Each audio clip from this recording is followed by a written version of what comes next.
Hello, what we have here is another 1960s style guitar. I don't believe it's a flamenco guitar. Whoops. That's the gloss. So the story behind this guitar, this is definitely 60s. I took it to a luthier. It's got like a two-tone on top, the back, the neck. So this is extremely light. Everything's very light. Listen to this. It's like warm, but then it has some top end, like a flamenco. I put this on here, but it seems to be. I took it to the luthier, and he says it's probably like a guitar from Paracho. There's no tag in here, no indication, but it's all solid wood. And the luthier fixed a little crack that was back here. But he said the wood, the back and sides might be jacaranda. He said jacaranda.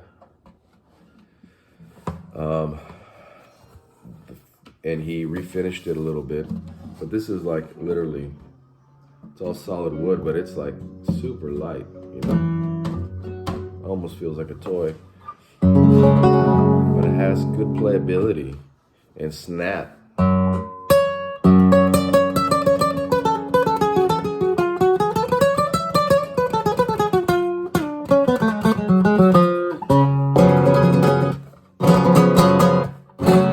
It's got that snap that the flamenco guitar has.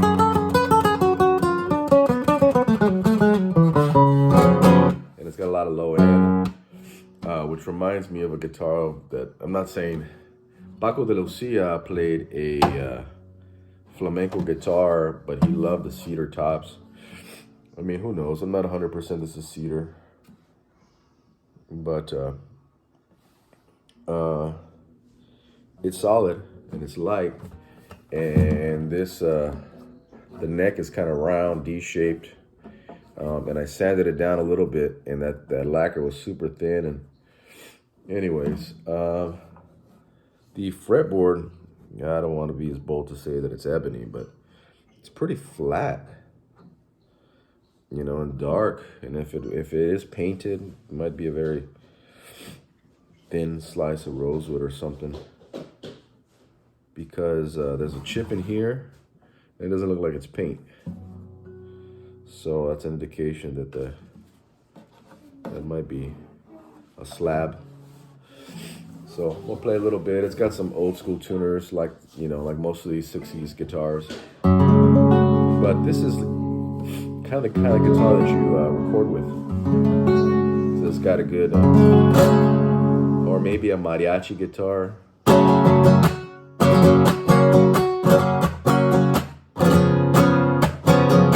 Kind of guitar that kind of cuts through the mix. But then again, I don't know how loud this would be in the context. I have louder box style guitars. But what this sounds like is the recording. If you put a mic in front of here, it sounds like the recording, like what's on, you know. This is a great recording guitar.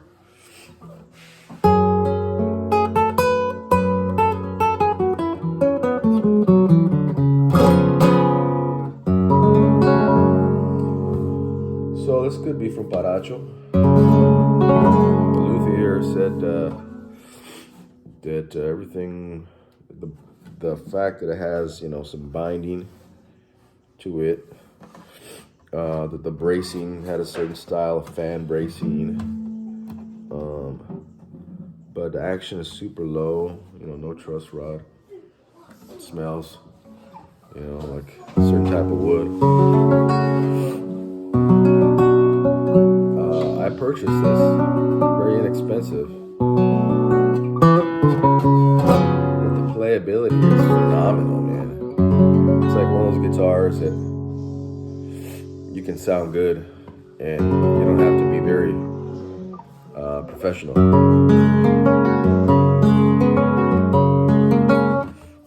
A friend of mine would call that a butter guitar. Sounds great, butter top, butter looks. Thing about flamenco guitars that I don't, I don't know, not that I don't like, that I've never become accustomed to. It's just that it's real, you gotta really dig into those. This one, no way. You would figure it'd be a cheap guitar. You're like, oh, that's a cheap guitar. But it's got the little bit of snap. That buzz, that's like a little bit of that flamenco buzz.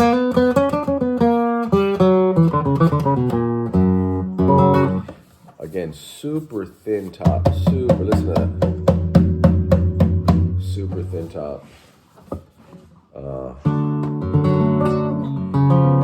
This is definitely 60s. I'm going to start recording with this guitar. As soon as I can.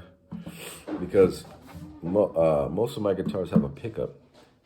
And I run the pickup into my acoustic simulator. Yamaha. AG Stomp.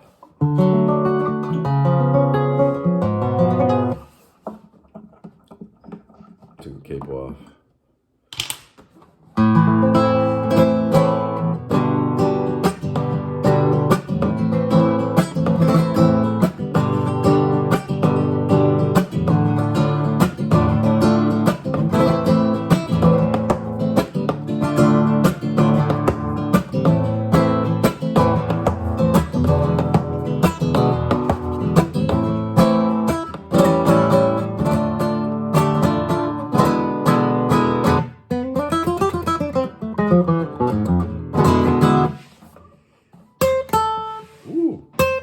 That's a lot of snap. That's too much snap for my buck. See, there goes me overplaying because a lot of the good guitars, the good classical guitars that I've played have all been easy to play.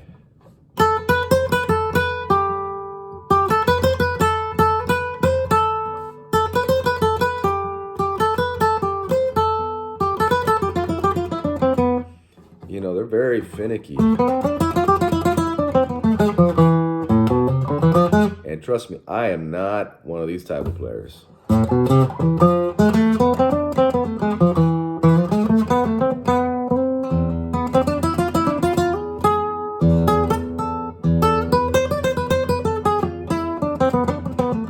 I'm a pick 100% of the time. And this does sound okay with a pick too.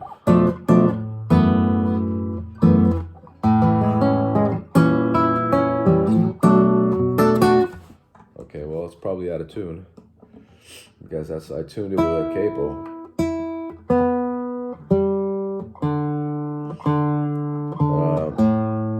Again, I can tell this guitar is not meant to be played in a big ensemble,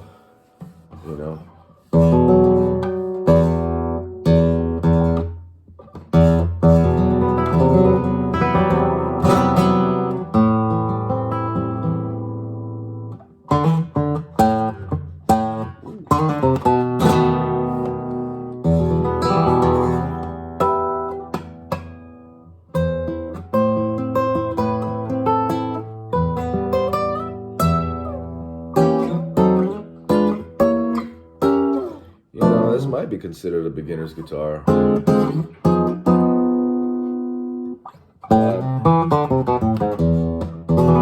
think the luthier helped, brought this down, the saddle down a little bit. Not much more to say, but this guitar makes me want to pick it up every day.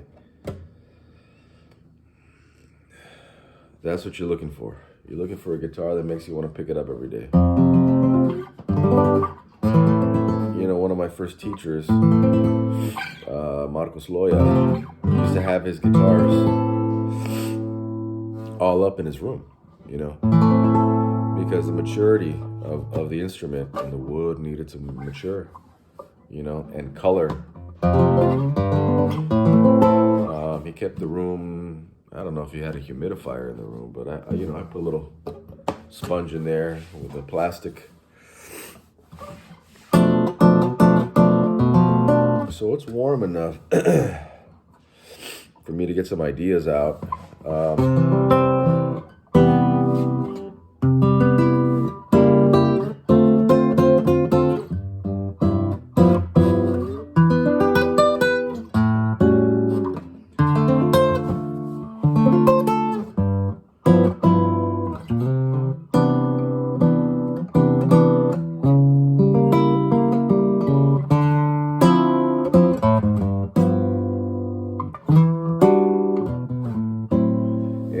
As guitarists, man, we put these things into categories. Oh, this is a great pickup in the morning guitar, and I can practice, and I can do lessons, and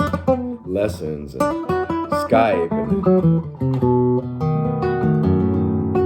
and we make excuses. But I've purchased instruments that never left the case. Why?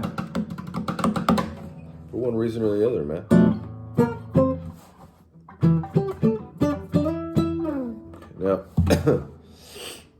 Now, good thing is that this is probably 2 inches, normal classical, with a nut. It's a bone nut, This thing was a big old thing. Luthier shaved it down. In other words, there's nothing really special about this instrument. What makes it special is how it feels when I'm playing it. I'm going to tell you the story right before I end this. So I was looking on OfferUp, as we all do, and the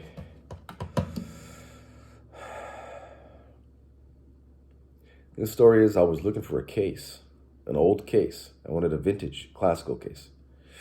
So this came with a vintage classical case. It was all beat up. It's one of those with a music note on it from the 60s, and it's like velvet, red velvet inside. So they had the picture of the case, but then there was this picture right here. They got me. And I said, you know what? That looks like a much more expensive guitar, or a solid body guitar. I went down to the guy's house. He said, $50. I said, yes, thank you very much.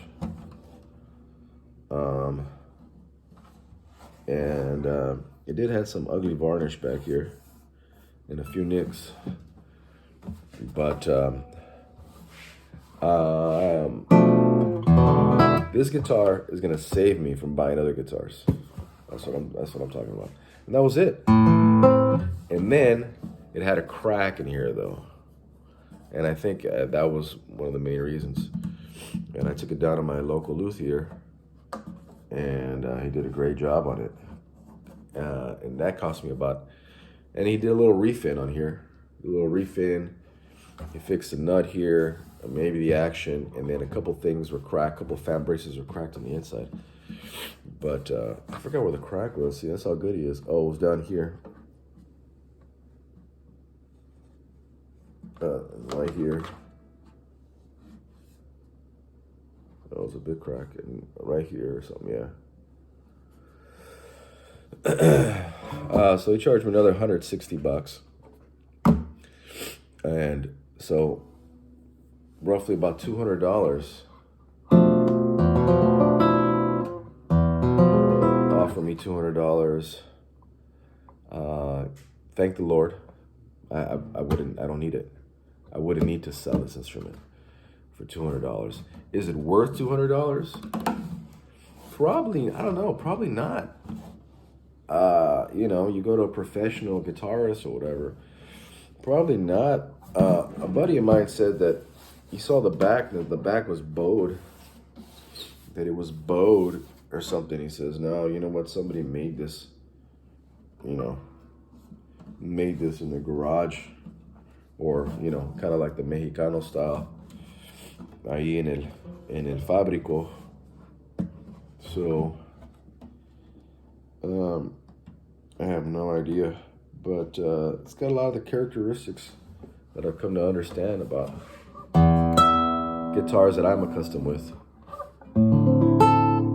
Let me see if I play it. I mean, if I play it real low, the strings on here are in normal tension to Dario's Dynacore. You can't overplay it, see? Which makes it fine because